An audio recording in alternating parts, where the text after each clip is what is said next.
کہ نماز روزہ کرنے کے باوجود اگر یہ کوئی کرتا ہے تو اس کو اپنی نمازوں پر غور کرنا چاہیے. ہو سکتا ہے کہ اس کی نمازیں قبول نہ ہو رہی ہوں، کیونکہ نماز تو ایسی چیز ہے، اسلامی عبادتیں تو ایسی چیز ہیں کہ انسان کو گناہوں سے روک دیتی ہیں. لیکن میرے بھائیوں، اگر آپ کو یہ عبادتیں، اگر آپ کو یہ نیکیاں، اگر آپ کو یہ صدقات، یہ خیرات، یہ اللہ کے سامنے جھکنا فائدہ نہیں پہنچا رہا ہے، اپنے جھکنے پر غور کرو، اپنی نمازوں پر غور کرو، اپنے صدقات پر غور کرو، اپنی زکوٰۃ پر غور کرو، اپنے خیر کے کاموں پر غور کرو. کیوں نہیں تمہارے ہاتھ دوسروں کو تکلیف پہنچانے سے رک جاتے؟ کیوں نہیں تمہاری زبان دوسروں کو تکلیف پہنچانے سے رک جاتی؟ ذرا اپنے خیر کے کاموں میں غور کرو. کہیں ایسا تو نہیں کہ یہ سارے نیکیوں کے کام جو ہیں وہ ضائع ہو رہے ہیں؟ تو میرے عزیزوں اور دوستو، اپنے ہاتھ سے، اپنے کردار سے، اپنی طاقت سے، اپنے کسی بھی رویے سے کسی بھی مسلمان کو تکلیف پہنچانا ناجائز اور حرام ہے. اگر آپ کی ذات سے کسی کو تکلیف پہنچتی ہے تو یہ سمجھ لیجئے کہ اس کی جزا دنیا کے اندر بھی ملے گی اور اس کا بدلہ آخرت کے اندر بھی اس کا بوجھ آپ کو اٹھانا پڑے گا. اور سب سے اہم ترین بات یہ ہے کہ ایک صالح معاشرے کی تشکیل کے حوالے سے یہ سب سے بڑا روڑا ہے کہ دوسروں کو تکلیفیں پہنچائی جائیں، دوسروں کی ٹانگیں کھینچی جائیں، دوسروں کو مشکلات میں مبتلا کیا جائے، دوسروں کے لیے مشکلات کھڑی کی جائیں. یہ دراصل بہت ہی بے توفیقی کی بات ہے، بہت ہی بے شرمی کی بات ہے، بہت ہی بے دینی کی بات ہے کہ انسان اس طرح کی حرکتیں کرے کہ اس کے ذریعے سے دوسروں کو تکلیف پہنچے، دوسروں کی کیریکٹر خراب ہو، دوسروں کا مستقبل برباد ہو، دوسروں کا گھر اجڑے، معاشرے کے اندر فسادات پیدا ہوں، معاشرے کے اندر خرابیاں پیدا ہوں، بگاڑ پیدا ہو ان تمام برائیوں کی وجہ سے. تو میرے بھائیوں اور دوستو، ایک صالح معاشرہ، ایک بنیادی اور اسلامی معاشرہ اسی طرح سے بن سکتا ہے کہ آپس میں آپ کے محبت کے جذبات ہوں، آپس میں ایک دوسرے کے درمیان ہمدردیوں کے جذبات ہوں، ایک دوسرے کے ساتھ مل جل کر کے رہنے کا جذبہ آپ کے اندر ہو. تو ایک اچھا معاشرہ، جس معاشرے کا خواب رسول گرامی صلی اللہ علیہ وسلم نے دیکھا تھا اور صحابہ کرام کی ان بنیادوں پر تربیت کی تھی، وہ معاشرہ اسی بنیاد پر تشکیل پا سکتا ہے. ورنہ آپ لڑتے رہیے، ایک دوسرے کو مارتے رہیے، کاٹتے رہیے، اور اس سے کبھی بھی اچھا معاشرہ بن نہیں سکتا. معاشرہ اسی صورت میں اچھا بن سکتا ہے، آپ کی عبادتیں اسی صورت میں بہتر ہو سکتی ہیں جبکہ آپ کے لوگوں کے ساتھ مراسم اچھے ہوں، اللہ کے ساتھ تعلقات اچھے ہوں.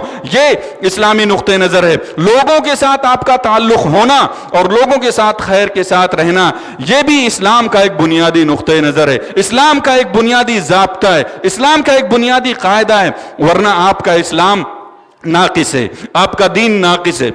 ایک مسلمان نہیں ہو سکتا. یہ اللہ کے رسول صلی اللہ علیہ وسلم کی حدیث ابھی آپ نے سنی. تو میرے عزیزوں اور میرے بھائیوں، یہ اللہ کے رسول صلی اللہ علیہ وسلم نے اپنی مختلف احادیث کے اندر یہ کتنا بڑا جرم ہے، یہ کتنا بڑا جرم ہے اور کتنی بدنصیبی کی بات ہے، کتنی محرومی کی بات ہے اور کتنا غلط کام ہے یہ دوسروں کو ایذا رسانی اور دوسروں کو تکلیف پہنچانا. اس کا اندازہ میں 3 طرح کے دلائل آپ حضرات کے سامنے رکھتا ہوں. اللہ کے رسول صلی اللہ علیہ وسلم نے مختلف احادیث میں بہت ساری باتیں کہیں، لیکن میں 3 باتوں کو خاص طور پہ پیش نظر رکھتے ہوئے اپنی بات کو آگے بڑھا رہا ہوں. اللہ کے رسول صلی اللہ علیہ وسلم نے اپنی ایک حدیث کے اندر فرمایا، مفصل حدیث ہے. سب سے پہلی چیز کیا ہے؟ یہ جو ایک دوسرے کو ایذا پہنچانا، تکلیف پہنچانا، یہ اتنا بڑا جرم ہے کہ انسان کے سارے اعمال ضائع ہو جائیں گے، سارے اعمال برباد ہو جائیں گے انسان کے، اس کی ساری عبادتیں بیکار ہو جائیں گی آخرت میں، اور اس کی ساری نیکیاں بیکار ہو جائیں گی آخرت میں اگر انسان نے بندوں کے حقوق کا لحاظ نہیں کیا، لوگوں کے حقوق کا لحاظ نہیں کیا، پڑوسیوں کے حقوق کا لحاظ نہیں کیا. تو ایسی صورت میں سارے لوگوں کی، اس آدمی کی ساری نیکیاں ضائع ہو جائیں گی. اللہ کے رسول صلی اللہ علیہ وسلم نے صحابہ کرام رضوان اللہ علیہم اجمعین سے پوچھا کہ اتدرون من المفلس؟ اللہ کے رسول نے پوچھا کہ کیا تم جانتے ہو کہ مفلس کون ہے؟ صحابہ کرام رضوان اللہ علیہم اجمعین کا وہی جواب تھا جو جواب ہونا چاہیے تھا. صحابہ کرام نے عرض کیا کہ اللہ کے رسول صلی اللہ علیہ وسلم، من لا درہم لہ ولا متاع، کہ جس آدمی کے پاس نہ کوئی درہم ہے، نہ کوئی روپے پیسے ہیں، نہ گاڑی اور دولت ہے، ایسا آدمی مفلس ہے، ایسا آدمی قلاش ہے. اللہ کے رسول صلی اللہ علیہ وسلم نے کریکشن کرتے ہوئے، ان کی تصحیح کرتے ہوئے اللہ کے رسول صلی اللہ علیہ وسلم نے فرمایا، نہیں، تم جس مفلس کی بات کرتے ہو میں اس مفلس کی بات نہیں کر رہا، میں یہ کہہ رہا ہوں کہ مفلس وہ آدمی ہے، ان من امتی من یاتی یوم القیامہ، قیامت کے دن میری امت سے کوئی بندہ آئے گا قیامت کے دن، اور اس نے کیا کیا ہوگا؟